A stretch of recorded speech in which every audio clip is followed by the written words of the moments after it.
Hello, I'm Nicola Pievesan, the developer of 3 Minutes to 8, and I took care of a lot of things in this game. Well, first of all, the main idea, the dialogues, I've written myself. I wrote also the code that runs the game, as well as part of the art and directing also art-wise. A small but very good team of people who took care of the aesthetic of the game, as well as the sounds and the music.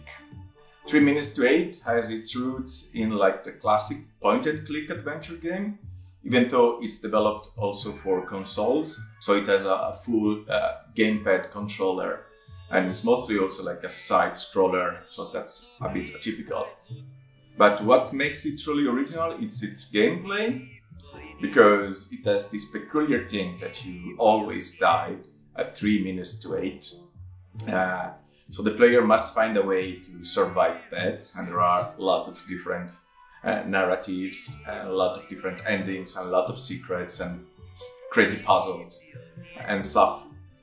And I came up with this idea basically before falling asleep one day. I tried to keep myself awake and thinking on how to make an original game with an interesting idea behind it. And then I kept this method for the whole process of the game. So basically, right before falling asleep, using my phone or a small notebook, writing notes, writing idea in that kind of state of mind, which is a bit borderline. And I tried to put in the game all of those ideas.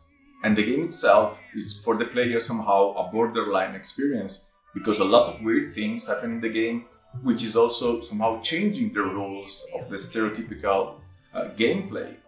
So the game has a lot of crazy things happening, especially at each run that you wake up again.